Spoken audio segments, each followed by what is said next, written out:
తమిళనాడులో బాలికలు చిన్నారులపై వరుస నేరాలు తీవ్ర కలకలం రేపుతున్నాయి.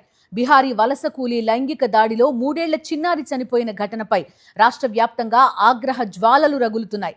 అదే సమయంలో మరో దారుణం జరిగింది.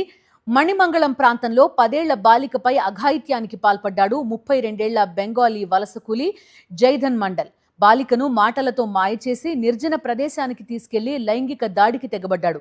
స్థానికులు అతన్ని పట్టుకుని దేహశుద్ధి చేసి పోలీసులకు అప్పగించారు.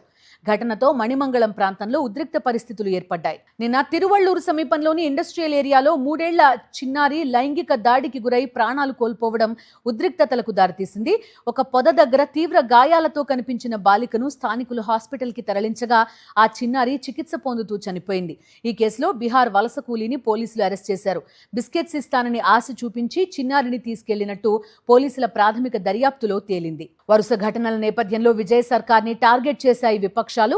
రాష్ట్రంలో శాంతి భద్రతలు అదుపు తప్పాయంటూ డీఎంకే విమర్శలు గుప్పించింది. కాగా చిన్నారులపై లైంగిక దాడి ఘటనలపై తీవ్ర ఆగ్రహం వ్యక్తం చేశారు తమిళనాడు సీఎం విజయ్. కఠిన చర్యలు చేపట్టాలని అధికారులను ఆదేశించారు. ఇప్పటికే రాష్ట్రంలో మహిళల భద్రత కోసం ప్రత్యేక టీం ఏర్పాటు చేశారు సీఎం విజయ్. సింగపెన్ టాస్క్ ఫోర్స్ పేరిట రక్షక దళాన్ని నియమించారు. మరిన్ని అప్డేట్స్ కోసం ఛానల్ ను సబ్స్క్రైబ్ చేయండి. నోటిఫికేషన్స్ కోసం బెల్ ఐకాన్ పై క్లిక్ చేయండి.